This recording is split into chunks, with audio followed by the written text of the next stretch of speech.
సర్పంచులుగా, ఎంపీటీసీలుగా మా తండ్రులు, మా అన్నలు, మా వదినలు, మేము మొత్తం కూడా 23 సంవత్సరాలు మేము ఏలినోళ్ళమన్నాడ. ఓకే. ఆ 23 ఏళ్లలో కూడా ఒక చిన్న వివాదం లేదు, ఒక కబ్జా లేదు, ఒక మ్యానిపులేషన్ లేదు, ఒక ట్యాంపరింగ్ లేదు. ఆ విధంగా ప్రజాసేవలు చేసినాం. ఇవాళ మేము వేసిన రోడ్ల మీదే, మేము వేసిన డ్రైనేజ్ మీదే, మేము వేసిన కరెంటు పోల్ల మీదనే ఇప్పుడు పరిపాలన సాగిస్తూ తప్పితే కొత్తగా వేసింది పెద్దగా ఊహించుకొని అబ్బా అంత టీం లేవు, చెప్పుకోదగ్గట్టు ఏం లేవు. మా తండ్రి గారే కానీ మేము కానీ మా అన్న ఎంపీటీసీలు, మా అదన ఎంపీటీసీలు, మేము 23 ఏళ్ళు మేమే పరిపాలించినాం. ఆ పరిపాలన ఇచ్చిన భాగంగానే ఈ ఫిర్యాదు కూడా ఈరోజు అవార్డులు రివార్డులు తీసుకుంటున్నారంటే అప్పుడు చేసిన సంక్షేమం ఇలా ఇప్పుడు వచ్చిన అధికారులు తీసుకుంటారు. అంటే అంత ముందు చూపుతోటి పరిపాలన చేసిన సందర్భాలు ఉన్నాయంటారు. అవునండి, అది అట్నే చేస్తామండి. మా ఉన్న ఆలోచన అది. ఎందుకంటే ప్రజల సొమ్ము తినాలన్న ఆలోచన లేని వ్యక్తులం కాబట్టి, ప్రజలకు ఇంతో మేలు చేయాలన్న దూరం దృష్టితోటి పనిచేసిన వ్యక్తులం. అలా 100%. ఎట్లా అన్నా మీకు దర్గా దయాకర్ రెడ్డి అంటే అది మీ ఇంటి పేరా, లేదంటే మీరు రాజకీయ సేవలలో ఉన్నారు కాబట్టి మీకు మీ అభిమానులు కావచ్చు, మీ కార్యకర్తలు పెట్టిన పేరా? అంటే మేము యాక్చువల్గా మేము పూర్వం మా తాతలు దర్గాలు ఉండేవారంట. హుసేన్ సాగర్ దర్గా ఉంది కదా, ఆడ ఉండేవారంట. మా తాతలు, మాకైతే జ్ఞాపకం లేదు, మాకు ఆలోచన కూడా లేదు, ఐడియా లేదు. మేము పుట్టింది, మేము పెరిగింది, మా నాయన కూడా పుట్టింది, పెరిగింది. అప్పుడు నైజాం సర్కార్ దగ్గర మా తాత మాలి పటేల్గా పనిచేసిన వ్యక్తి. ఓకే. అప్పటి నుంచి ఆ దర్గా అని చెప్పి అనేది ఆయన అప్పటి నుంచి ఆ బ్రాండ్ అది దర్గా. అంతేగాని దర్గా అనేది మీ ఇంటి పేరు కాదు. కాదండి, ఇక అదే ఇంటి పేరే. ఇక అదే ఇంటి పేరు చెప్పేసిపోయింది మా తాత. ఇక దర్గాని ఇప్పటిదాకా 3 తరాల నుంచి మోసుకుంటూ వస్తున్నాం. సరే, రాజకీయాలలో ఎలాంటి విమర్శలు ఇప్పటివరకు వాస్తవంగా మీ మీద లేనప్పటికీ దర్గా కుటుంబం రాజకీయాలలో జర ఆవేశం ఎక్కువ ఉంటుంది, ఆలోచనలు తక్కువ ఉంటుంది. అధికారంలో ఏ పార్టీ ఉంటే ఆ పార్టీకి వెళ్ళడానికే సముచితంగా వాళ్ళు ఆలోచిస్తారు అని చెప్పి మాట్లాడతారు. సో ఎంతవరకు ఆవేశం ఎక్కువ ఉన్న దగ్గర ఆలోచన కూడా ఎక్కువనే ఉంటుందండి. ఓకే. ప్రజా సంక్షేమం చేయాలని ముందు పోయినోనికి ఆవేశం ఉంటుంది, ఆలోచన ఉంటుంది, పని ఒడివాడి కూడా అట్నే ఉంటుంది. అందులో మాత్రం ఎసును తేడలేదు.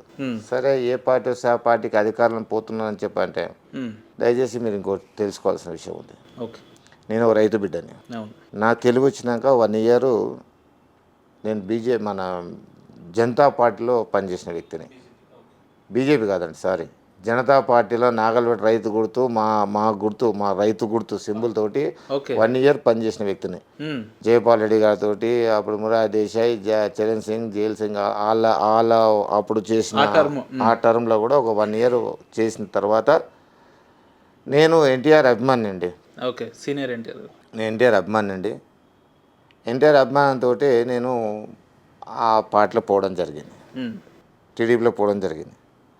అప్పుడు మా గురువు అయిన మా అడ్వకేటు జి నారాయణరావు, మహారాజ్ గారి నుంచి అప్పుడు ఎమ్మెల్యే టికెట్ ఇచ్చారు ఆయనకు. మా నారాయణరావు అడ్వకేట్ గారికి ఎన్టీ రామారావు టికెట్ ఇచ్చారు.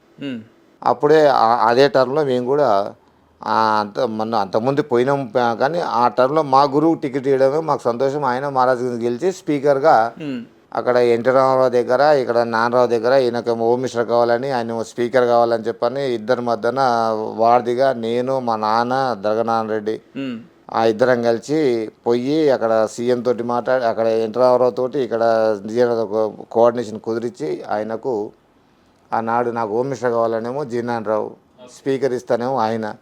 అరే నీకు ముఖ్యమంత్రి పెద్ద పదవి, స్పీకర్ పదవి, అధ్యక్షాన్ని పిలుస్తారు, నేను అన్ని ఒప్పించి చేసి అంత స్నేహం ఉండేది.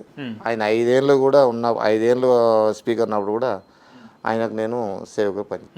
అప్పటి నుంచి ఆ రాజకీయం ఓడివాడి అందులోకి వచ్చినాం. అందులోకి తర్వాత నేను టీడీపీలో ఉండి ఎన్టీ రామారావు కాలం చేసినాక కూడా చంద్రబాబు దగ్గర పనిచేసినాం. అనుభవం ఉంది మీకు. ఆ పనిచేసిన మధ్యకాలంలో ఈ తెలంగాణ ఉద్యమం అనేది ఊవెత్తున లేచినప్పుడు దానికి 2 కన్నుల సిద్ధాంతం అన్న ఒక విధానం ఏది మా చంద్రబాబు నాయుడు చేసిండో అందులో కొద్దిగా నేను కూడా కలత చెంది, నేను ఇంకా కూడా తెలంగాణ బిడ్డనే, నేను తెలంగాణ మోసం చేయొద్దన్న ఆలోచనతోటి అప్పుడు తెలంగాణ పార్టీకి రావడం జరిగింది. మూమెంట్లో ఉన్నారా అన్న మీరు? ఉద్యమంలో ఉన్నారా? తెలంగాణ రాకముందు 16 నెలల ముందు నేను తెలంగాణ పార్టీలో చేరి ఆనాడు నేను కార్మికులకు చేరిన 15 రోజులకే ఆ ఎలక్షన్స్ వచ్చినాయి, ఏది ఆర్టీసీ ఎలక్షన్స్ వచ్చినాయి. అవును అవును. టీఎంయు గౌరవాధ్యక్షునిగా 2 డిపోలకు అక్కడ వర్క్షాప్కి దానికి ఉండి మళ్ళీ నేను కాంటాక్ట్ చేసి 2 డిపోలో నేను గౌరవాధ్యక్షుడిగా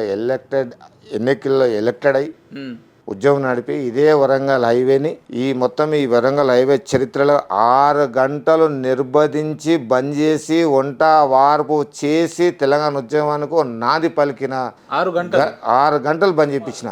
6 గంటలు బంద్ చేసి అరెస్ట్ అయిన రోజులు ఉన్నాయి. 6 గంటలు బంద్ అయిందంటే ఆ ఉద్యమం ఎంత ఉధృతంగా ఉందో అర్థం చేసుకోవాలి. సుమారు 4,000 మందితోటి 4,000 మందికి భోజనాలు ఏర్పాటు చేసి రోడ్ల మీద ఉండి రోడ్ల మీద కూర్చొని రోడ్ల మీద తిని అరెస్ట్ అయ్యాను. మరి ఎందుకన్నా ఎక్కడ పెద్దగా ఎలివేట్ కాలేదు ఇటువంటి పరిస్థితులు అంటే? నాకు ఇప్పుడు ఈ ఊరిని శాసించేది మా చేతిలోనే ఉంది. ఇంకా వెలివేట్ అయ్యి ఇప్పుడు రేపు పొద్దున అర్జెంట్ ఎమ్మెల్యే అయిపోవాలి, రేపు అర్జెంట్ ఎంపీ అయిపోవాలి, రేపు పొద్దున ఆ పోస్టులు కావాలని ఏం లేదు.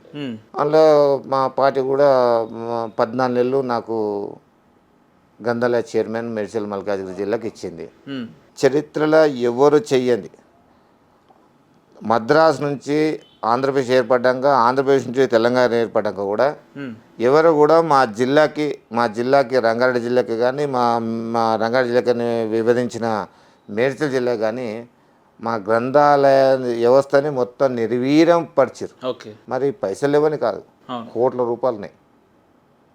కానీ దాన్ని ఎవరు కూడా ఎట్లా యూటిలైజ్ చేసి ఎట్లా ఈ ప్రజాక్షేత్రంలో దీన్ని ప్లానింగ్ చేయాలని ఎవరికి ఆలోచన లేని సమయంలో నాకు అప్పుడున్న గౌరవ ముఖ్యమంత్రి మాజీ ముఖ్యమంత్రి కేసీఆర్ గారు, మా మంత్రి మల్లారెడ్డి గారు ఇద్దరు సమిష్టిగా ఈ పిల్లానికి ఏదో ఒకటి ఇవ్వాలి అని చెప్పి ఆలోచనతో నాకు ఇవ్వడంతో 22 కోట్లు పెట్టి ఇవాళ 11 బిల్డింగ్లు మేడ్చల్ జిల్లాలోనే చేయడం జరిగింది. 22 కోట్లు పెట్టి 11 బిల్డింగ్లు ఇవాళ ఇనాగ్రేషన్ స్టేజ్కి వచ్చినాయి.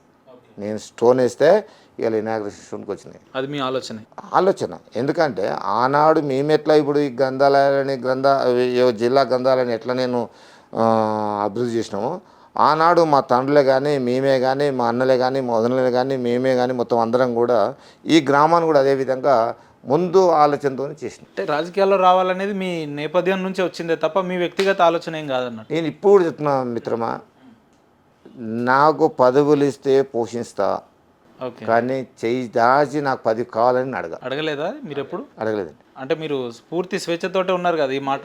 100%. ఇప్పుడు కాదు, ఎప్పటికి. నిన్న మొన్న కూడా అడిగారు కాంగ్రెస్ వాళ్ళు, అన్న నీకైనా పోస్ట్ కావాలని చెప్పంటే ఇస్తే చేస్తా కానీ నేనైతే అడగా అని చెప్పిన. ఎందుకన్నా మీకు అంటే జనరల్గా ఎవరికైనా పదవులు తీసుకోవాలి, పైసలు తీసుకోవాలి, ప్రోటోకాల్ ఉంటుంది, మంచిగా హుందాతనంతో ఉండొచ్చు అని అంటారు కదా. మీరేంది నేను పదవి తీసుకోను నేను అడగను అని అంటారు? ఇప్పుడు నాకు నువ్వు అన్నట్టుగా ఒక ఎగ్జాంపుల్ చెప్తాను మిత్రమా.